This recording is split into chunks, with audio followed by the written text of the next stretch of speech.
Yung mga garapata nag-iiyakan kasi iniisip nila meron silang plano, mga kakabsat. Kasi alam nilang malapit na yung doomsday, 'di ba? Ni Lustay, 'di ba? Alam na nila 'yan, 'di ba? Kaya ang problema, putragis, ang galing ng interpretation, mga kakabsat. Nagdidiwang sila doon sa ginawa ng Supreme Court decision. Nasabi ng iba, lalo na yung mga ibang bobong garapatang DDS vlogger nila, nagdidiwang sila. Feeling nila na-acquit na si Sara. Putragis, ito naman mga bobong supporter nila, no? Tulad yung mga ibang nanonood dito ngayon, no? Mga bobong supporter nila na ngayon nanonood na lang kasi hindi nila matanggap na bobo sila. Feeling nila panalo na sila, acquitted na si Sara sa kasalanan niya. Putragis, kahit katiting na kasalanan, wala pang nalilinis si Sara. Tandaan niyo yan, mga garapata. Ha?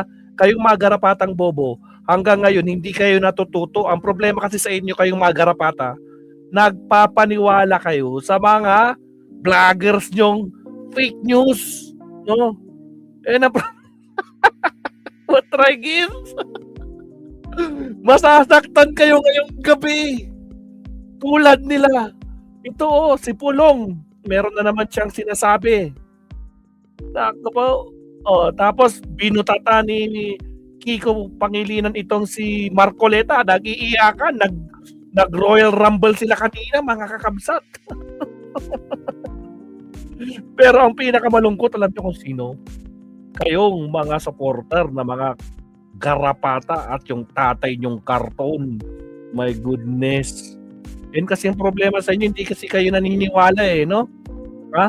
Hindi kayo naniniwala na katapusan nyo na wala nang maibabalik.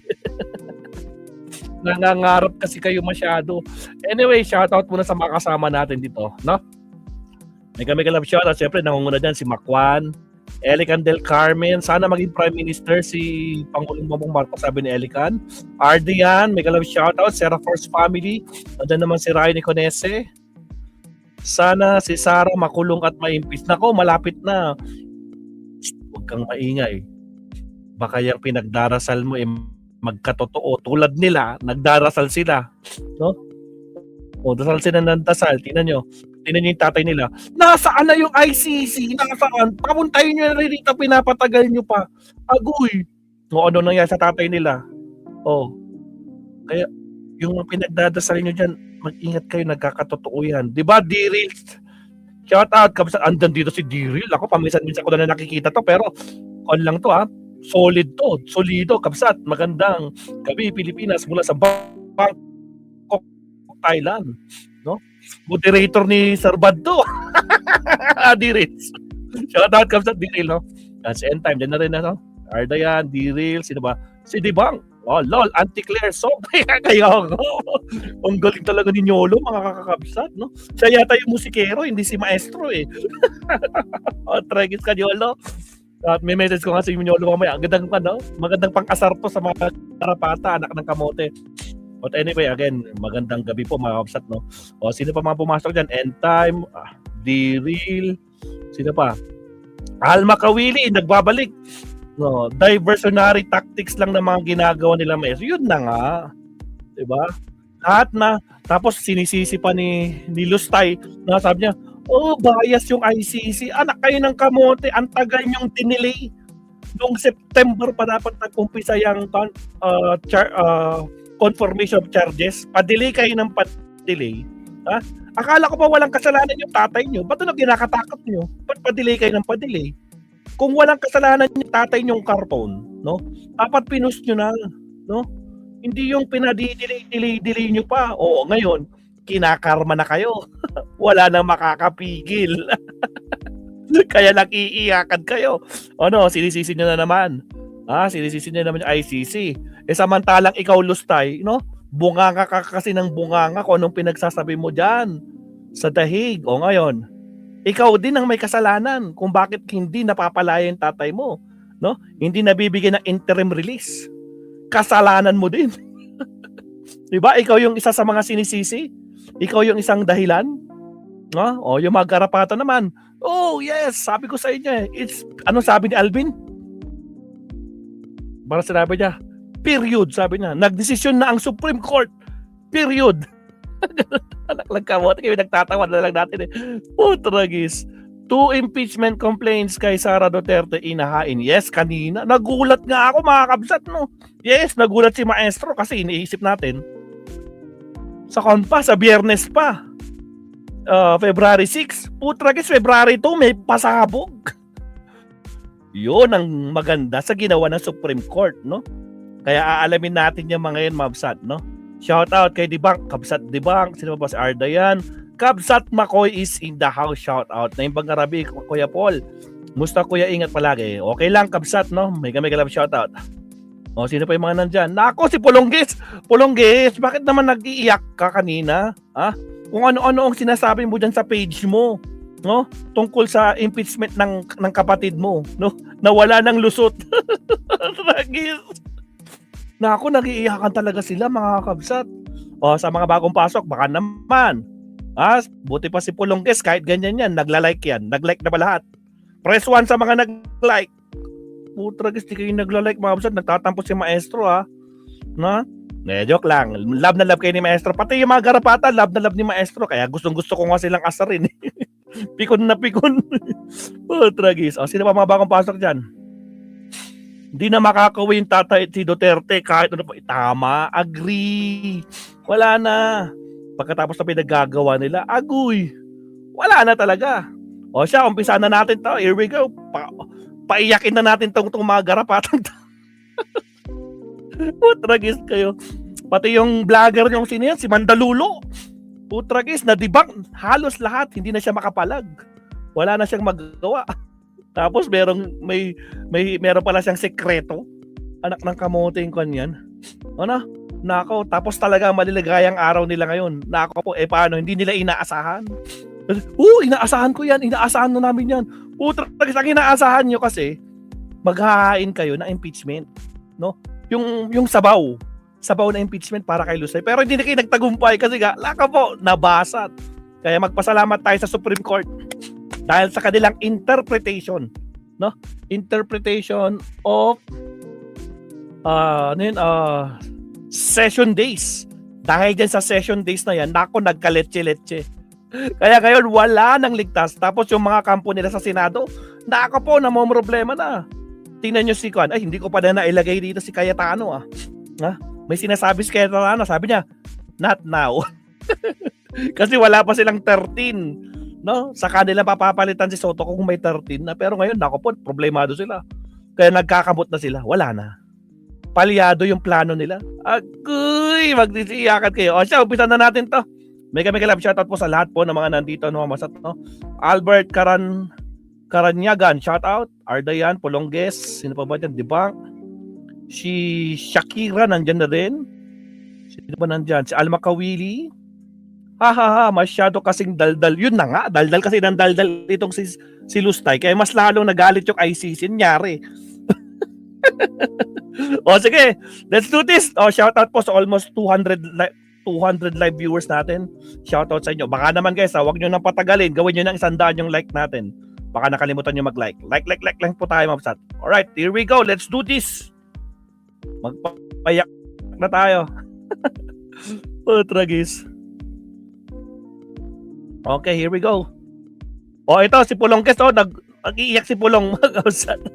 Although hindi ko maintindihan kasi nga, wait lang. Naka-Bisaya kasi. Naka-Bisaya yung words niya dito. Sabi niya, statement of, ito 45 minutes ago, or 2 hours 45 minutes ago.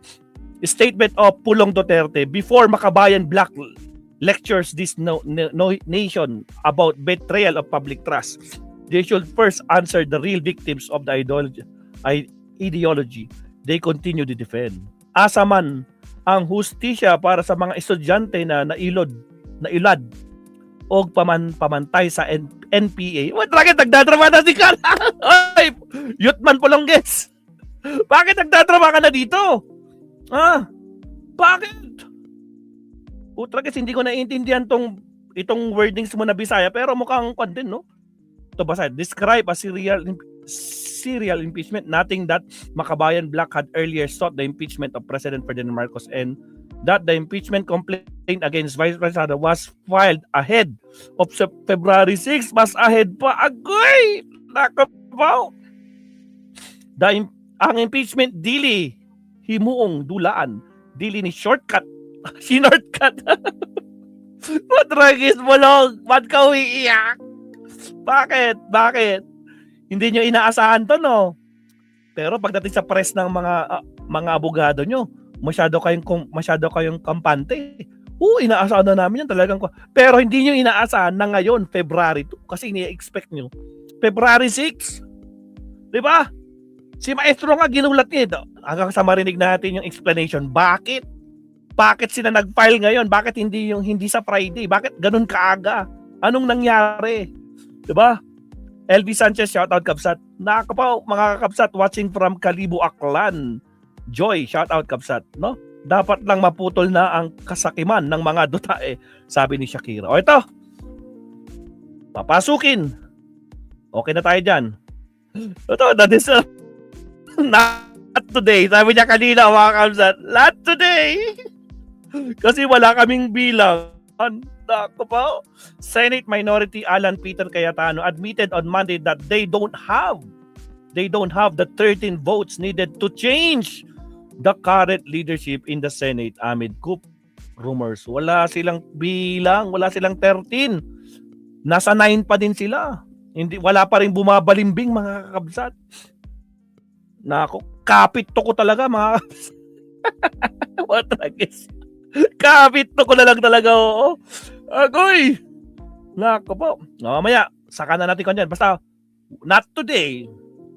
Ito. Sa mga garapata, makinig kayo. Attorney, pasok. Impeachment against BBM. Pasok, attorney. Impeachment against BBM. Sufficient informed. Ano ibig sabihin nun? Mainit na balita. House Committee on Justice voted for 46-1-1 that the impeachment complaint versus President Bongbong Marcos is sufficient informed. So, ang tanong ng lahat, ano ibig sabihin nun? Kapag sinabi ng committee na sufficient informed, isang bagay lang ang ibig sabihin yan. Tama ang papeles. May pirma, may verification, may oath, may complaint.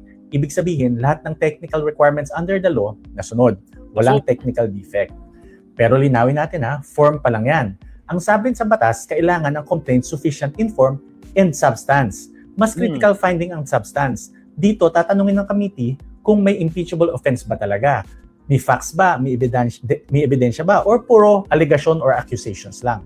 Maraming impeachment complaints sa history na pumasa sa form pero bagsak sa substance. Yun so, lang. Hintayin natin. If may finding of sufficiency in form and substance, tuloy ang impeachment process. Magbobotohan na ang House of Representatives kung iaakyat sa Senate ang articles of impeachment. Kung naman sufficient in form pero hindi sufficient in substance, dismiss na ang kaso. At next year na ulit, pwedeng mag-file ng panibagong impeachment complaint laban kay BBM. So, wag muna tayo magpanik, wag muna mag-celebrate. Hintayin lang muna natin. Nagse-celebrate na sila. Akala nila uusad sila. Akala nila uusad. Pero may nakita pala ako dito. Wait lang. Ito pala. Sorry. May nakita ako sa comment section. Sana lumabas. Nasaan na si attorney? Senior nila dito Nakita ko kanina. Ito. Naku, masasaktan sila dito pag narinig nila to. Shoutout sa 260 plus live viewers natin. Ito, pakinggan nyo. Wag kayong aalis. Pakinggan nyo to. Pasok! Attorney! Naku, loading pa. Naku, binibitin pa tayo. Attorney, pasok. Kay VP Sara, Yan. ano ang malaking Anong pinagkaiba ng impeachment ni Sara Duterte at ni Pangulong Bongbong Marcos? Pasok, attorney.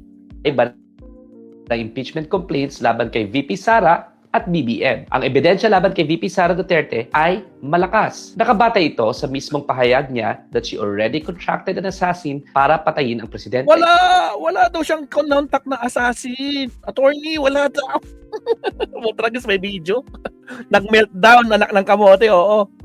Ang First Lady at ang Speaker of the House. Ang ebidensya laban kay Sara Duterte ay sarili niya mismong pahayag and they also include documentary records such as COA reports, congressional testimonies, liquidation documents and certifications, and other paper trails involving alleged misuse or malversation of public funds allocated to the OVP and DepEd. May dokumento at may mga witnesses mismo. Kaya nga nalaman natin ang scandalous confidential funds at ang mga kagaya nila Mary Jane Piatos at Chippy McDonald. Batay Chippy tsaka McDonald's, alak ng kamoting Chippy yan. sa mga dokumento, mayroong 8 billion worth of overpriced laptops sa panahon ni Sara bilang DepEd Secretary. Meron ring dokumento na nagpapatunay na meron siyang mahigit na 2 billion na bank deposits sa joint account nila ni Rodrigo Duterte na hindi nakadeklara sa kanyang SALN. Sa kabilang banda, wala pang diretsyong ebidensya laban kay BBM sa di umanong pagkakasangkot niya sa flood control projects, lalo na siya ang unang nag-expose nito sa sarili niyang SONA. Batay sa ebidensya, mas malinaw ang grounds for impeachment laban kay Sara Duterte. Huwag lang tayo sa politika makinig. Ang hustisya at pananagutan ay hindi dapat base sa chismis. Ang tingnan natin, ebidensya, ebidensya, ebidensya. Agyamanak. Attorney Dino De Leon po, and this is Bite Size Batas. Oh, walang masasaktan dyan ng mga garapata. Real talk lang. Tragis. Walang iyakan, ha? Oh, nakita niyo na yung difference ng dalawa. Yun na yun. Tragis. Sakit, no? Okay, balik na tayo na sa taas. Balik na sa taas. Balik. Alak ng kamote, nag-iiyakan na sila. Balik. Okay na, salamat Attorney De Leon. Oh, pati si Attorney Rockstar may sinabi na rin diyan, mabsat. Ito na, mabsat. Teka, meron pa pala isa nito. Oh, ito to. Mainit na balita. Okay na pala yan. Ito, mga kabsat, nakita nyo to? Kanina lang to. Tragis. Ay, grabe. Oh, ikalawang impeachment complaint versus Sara Duterte. Grabe. Oh.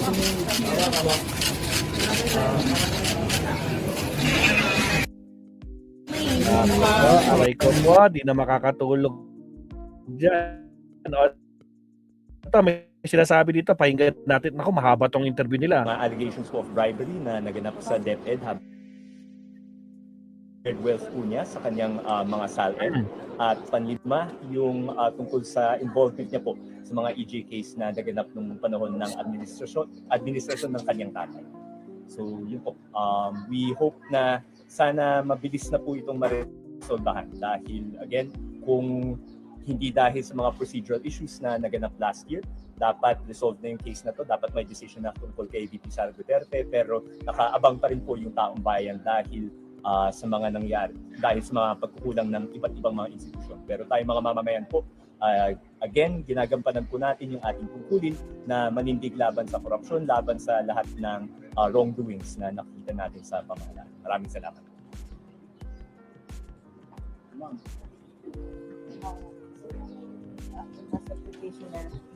Ulitin ko lang po, many of us are part of the initial complaints yung nakaraan last year at inuulit lang po namin. Inuulit lang, as is.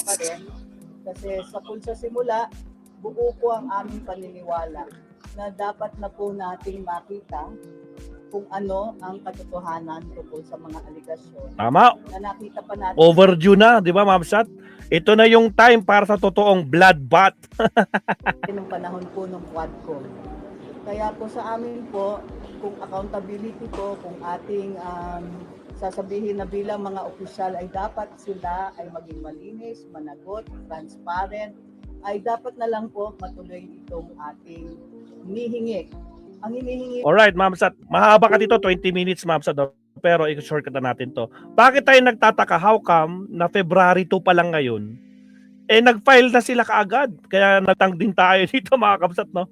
Pero ito lang, wait lang. Meron pa dito. Ito, si Colmenares na lang. Decision ng Korte Suprema. Ito.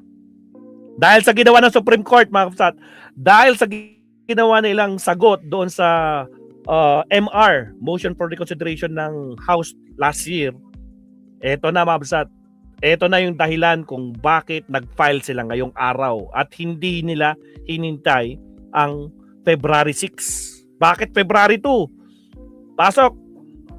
Well, yun din ang akala namin doon sa original decision ng Korte Suprema at nabanggit February 6. Hmm. Pero dito sa decision nila sa motion for reconsideration, Mhm. nag-iba ang bilang nila ng session days. Yun lang. Or at least yun ang basa namin. Na it's now a calendar day na kung saan may session ang Congress. Alam naman natin dito sa Kongreso minsan, 3 araw na nagsisesyon, pero 1 araw ang bilang pag hinihinto mo yung law, di ba? Sa Tama. kanila, based sa decision na to, hindi, bibilangin namin yun na 3 days. Kaya nga. Kaya ngayon, January 15, nag-lapse ang 1-year bar. So sa totoo lang, January 16 actually, pwede na pala. Kaya lang, late naman na namin nakita yung decision the other day lang. So kung ganun pala, pwede na mag-file anytime after January 15 at ito ngayon yung pinaka-opportune moment para sa amin para i-file yun. So we're following the Supreme Court decision. We're following O yan, sinunod nila yung Supreme Court decision nila doon sa motion for reconsideration. So, hindi pwedeng sabihin ng Supreme Court, nako po, lumabag kayo, dapat February 16, hindi. Nako po, patay tayo dito. Kaya naggulantang lahat sila. we're following the Yung plano nilang magtanim, no?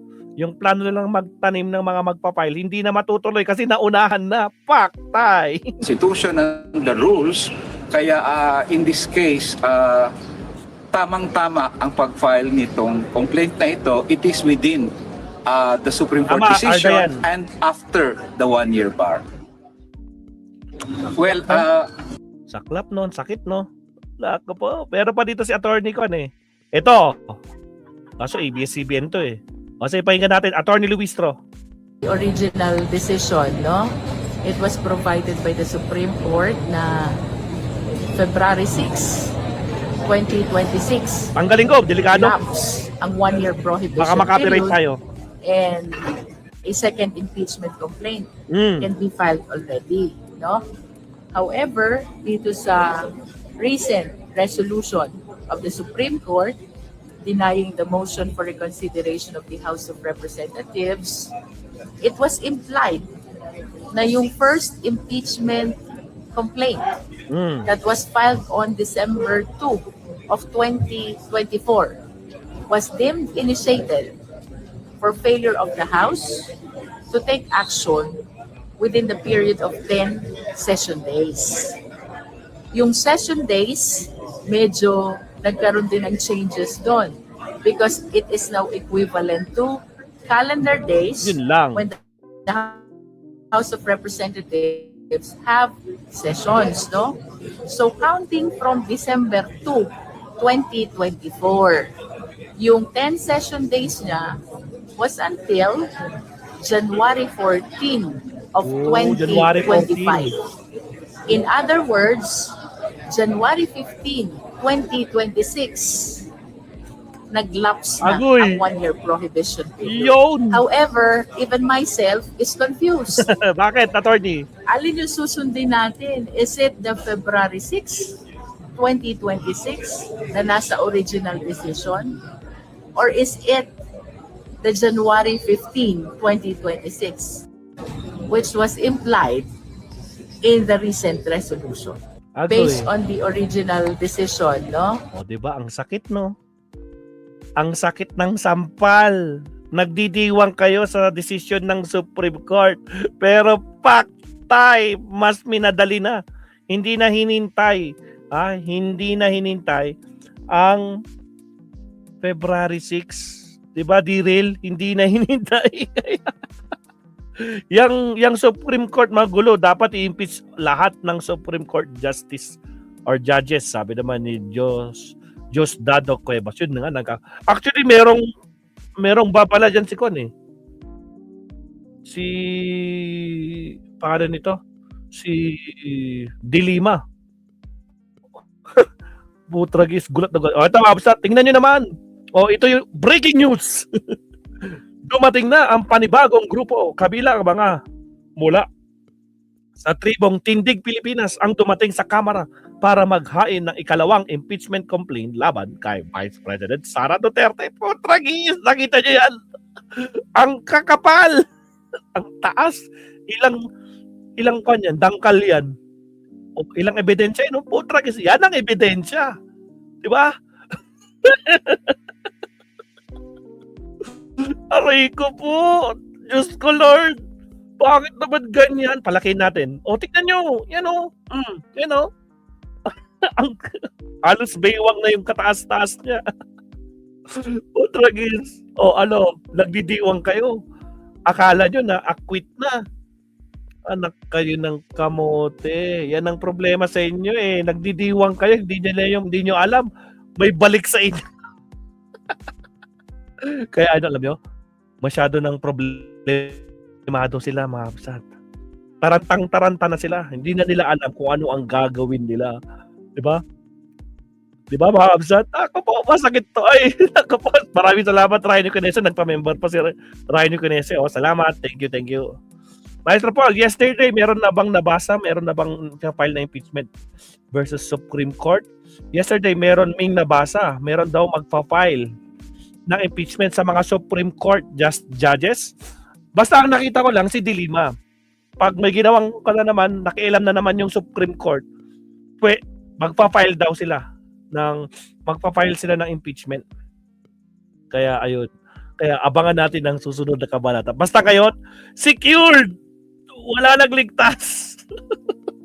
At tinanggap ng Secretary General itong mga impeachment complaint. Not only one, dalawa. Baka madagdagan pa bukas. Sabay-sabay ikot, no? Ikaw consolidate lahat na po. Tragis, nakabaw. Kaya sila ngayon, masigurado hindi sila nakakatulog. Di ba? Pito pag ginulantang, anak ng kamote, yung February 6 naging February 2. Dahil din kanino? Sa desisyon ng Supreme Court.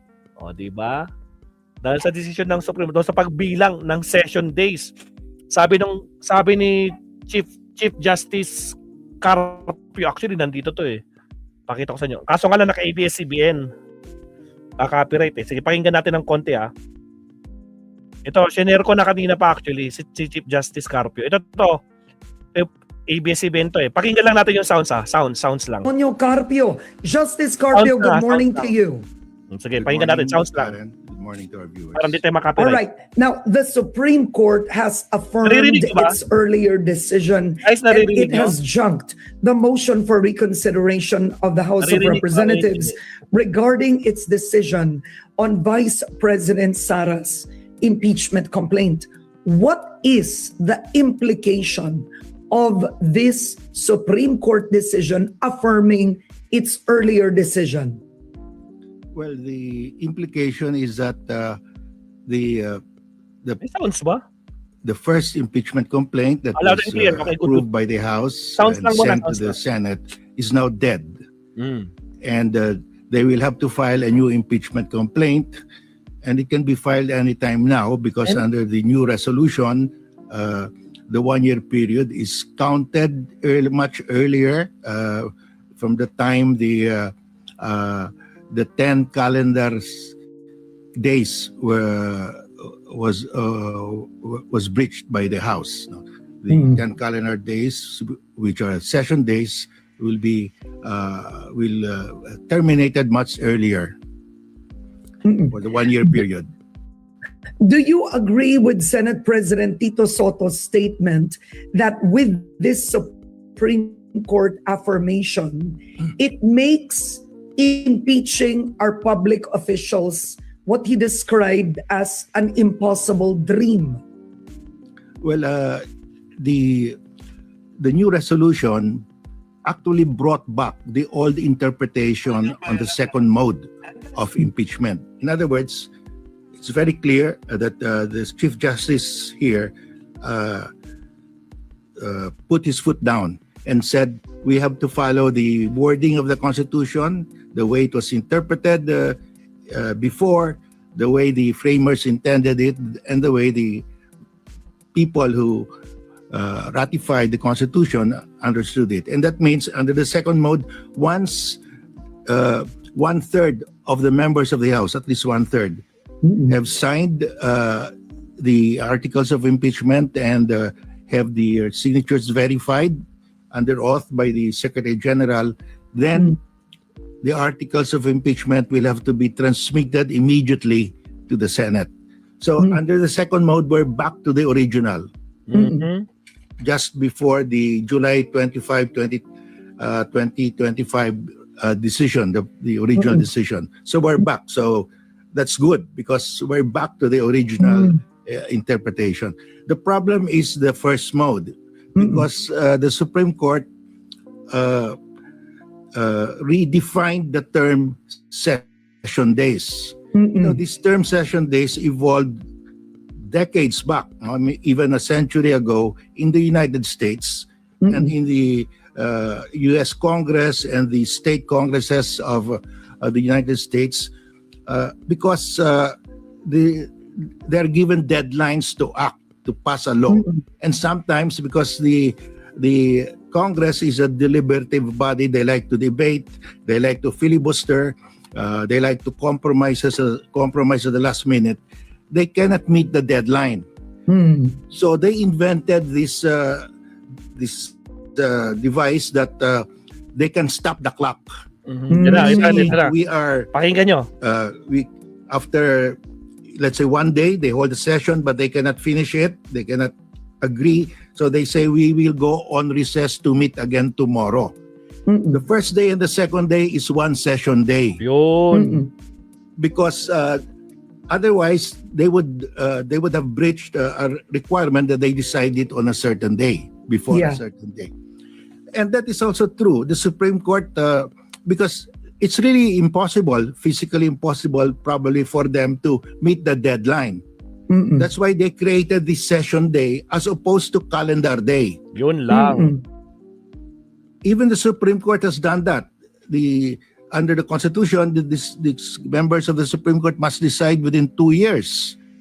But this has been, because of the tremendous cases pending before the Supreme Court, this is physically impossible to do.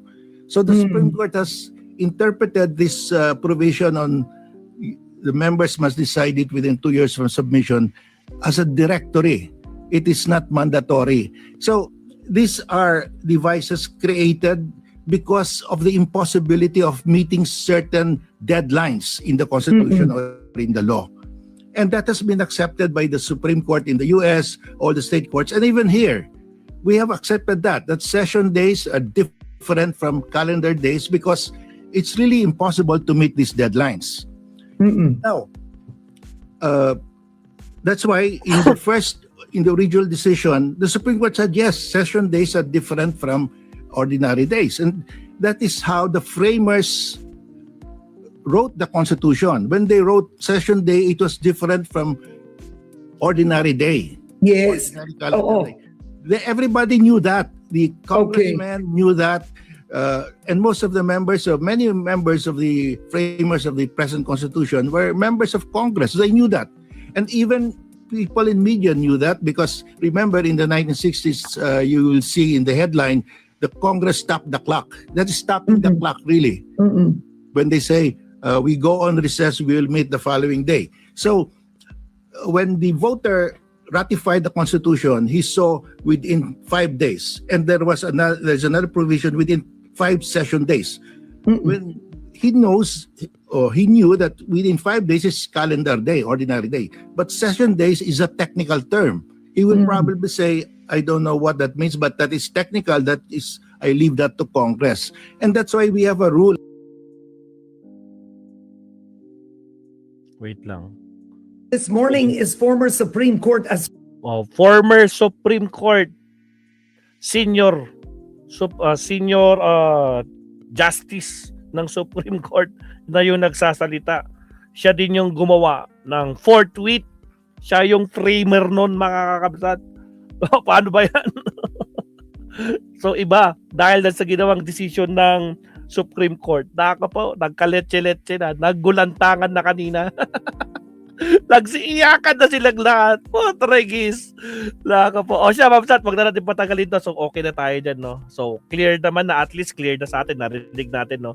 Yung definition ng